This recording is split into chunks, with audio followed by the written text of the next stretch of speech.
네, 안녕하세요. 민요입니다. 오늘은 제가 이제 저번 시간에 영상으로 남겼던 이 어토믹 헤빗을 100번 읽는 거에 대해서 이제 말씀을 드렸는데, 제가 이 책을 페이지를 이제 보니까 이게 300페이지까지 나와 있는데 보통 뒤에는 주석이에요. 그래서 270페이지까지를 읽는다고 가정을 하고, 이게 100번이면 270 곱하기 100 하면 27,000번에 해당이 되잖아요.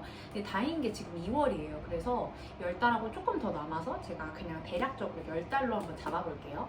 그럼 10달 동안 27,000번을 읽으니까 그거를 나누면 한 달에 2,700 이게 되거든요. 근데 한 달에 그냥 30일이라고 그냥 대략적으로 잡으면 하루에 90페이지씩을 읽으면 돼요. 근데 제가 이걸 한번 읽어보니까 90페이지 읽는 게 굉장히 힘들어요. 그러니까 뭐 제가 한글책에 익숙해져 있는 것도 있는데 생각보다 원서 읽는 게 쉽지가 않고, 이게 또 영어 원서를 많이 접하시지 않은 분이면 갑자기 50페이지 읽는 건 진짜 힘들거든요.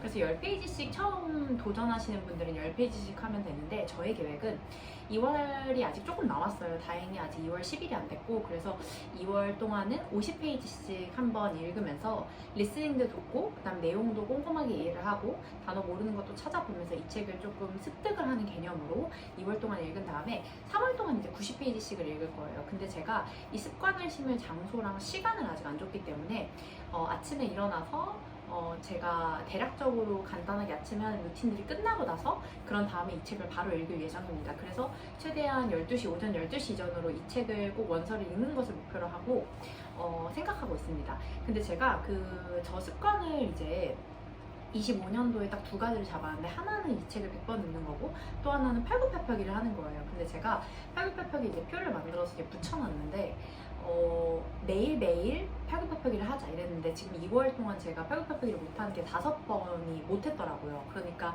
그날은 아예 팔굽혀펴기를 못했어요. 물론 다른 운동으로 대체하긴 했는데, 근데 그런 걸 보면은 생각보다 습관이라는 걸 내가 장소랑 어떤 시간을 정확하게 대주지 않으면, 그리고 일어나자마자 하거나 우선순위를 아침에 두지 않으면 이게 생각보다 지키기가 어렵더라고요. 그래서 팔굽혀펴기를 이제 남은 시간 동안은 쭉 잘 해올 텐데, 그래도 한 달 동안 팔굽혀펴기를 진행하면서 느꼈던 점을 좀 공유를 한다면, 1월 1일에 제 팔굽혀펴기 개수가 10개였어요. 근데 제가 오늘 팔굽혀펴기 한 게 30개였거든요.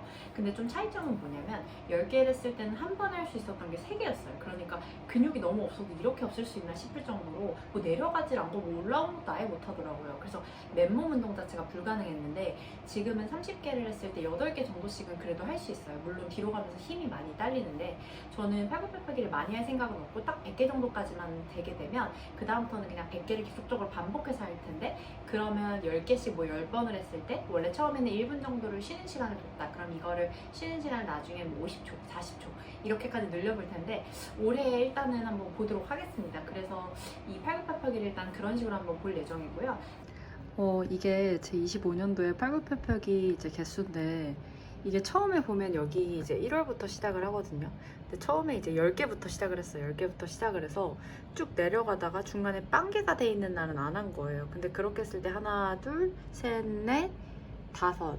그러니까 2월 지금 현재까지 5번을 안 했거든요. 그러니까 매일 이거를 지키고자 했는데, 사실 이거 진짜 쉽지 않더라고요. 근데 일단은 그래서 오늘 30개를 끝내고 이제 내일부터도 다시 갈 건데, 이게 딱 100개에 달하는 순간 더 이상 넘기지 않을 거예요. 그리고 이제 만약에 100개가 되면 그 다음부터는 이제 세트당 쉬는 시간 이제 줄일 텐데, 지금은 사실 30개에서 막 시간을 엄청 줄이거나 막 하진 않고요.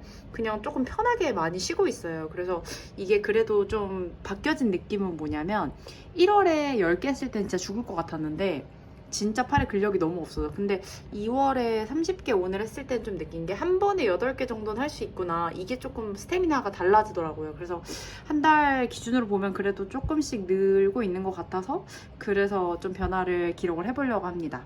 그 다음에 원서 읽기를 어쨌든 100번을 읽는다고 하면 너무 모호하니까 하루에 몇 페이지씩, 그럼 언제, 무슨 시간에 읽을 수 있는지 그런 걸 좀 계산해봐야 되고, 50페이지를 읽을 때는 그래도 1시간 반에서 2시간, 많이 걸리면 그 정도로 걸리는 것 같은데 90페이지는 아직 안 해봤어요. 그리고 2월 동안의 내용을 다 이해하고 3월에 읽을 거라서 조금 더 속도가 빨라져 있지 않을까 조금 예상을 해봅니다. 그래서 그렇게 됐을 때 100번씩을 이제 읽을 수 있겠다라는 판단이 들었고요.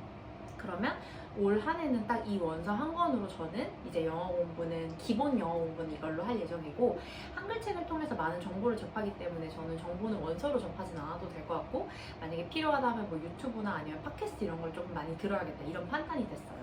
그리고 이제 제가 오늘 말씀드리고 싶은 게 CEFR이라는 이제 테스트가 있어요. 이게 뭐냐면 지금 현재 영어 수준을 알 수 있는 테스트인데, 제가 예전에 이거 통대 끝나고 나서 이제 한번 봤던 적이 있었는데, 그때는 이제 그 입시 시험 보기 직전에 가장 영어 실력이 되게 높았어요. 근데 한 3년 정도 조금 지난 상태에서 너무 스멀스멀 공부를 하다 보니까 이게 실력이 이렇게 확 좀 떨어진 느낌을 받아서 오늘 딱 CEFR을 쳤는데 이게 C1이 나온 거예요. 근데 C1이면 어드밴스 레벨인데 C2가 안 나오더라고요. 그래서 프로페션시가 안 나와서 지금 약간 좀 충격을 받아서 이제 C1에서 C2로 올리는 게 저의 목표가 됐고, 그 다음에 이 레벨이 A1, A2, B1, B2, C1, C2 이렇게 나눠져 있어요. 그래서 저는 지금 C1에 해당이 되는데, 그럼 여기서 이제 필요한 재료나 아니면 필요한 것들 A1부터 C2까지가 좀 다르거든요. 그래서 영어 공부를 시작하시기 전에 그래도 이제 지금 1, 2월밖에 안 됐으니까 나의 지금 현재 상태가 현재 수준이 어떤지를 파악하시는 게 좋아요. 그게 테스트가 무료이고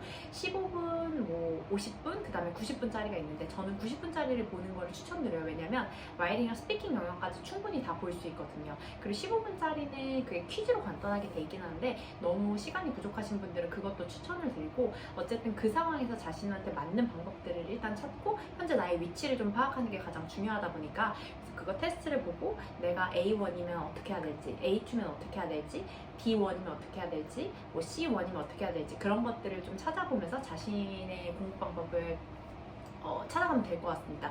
간략하게 말씀을 드리면 A1이랑 A2는 되게 비기너 레벨이에요. 그리고 엘레멘터리, 그러니까 초등 부분까지 하게 되니까 여기서는 사실 그래머나 단어 부분 이런 거를 좀 탄탄하게 해서 이해를 하는 측면으로 이제 가져야 되고요.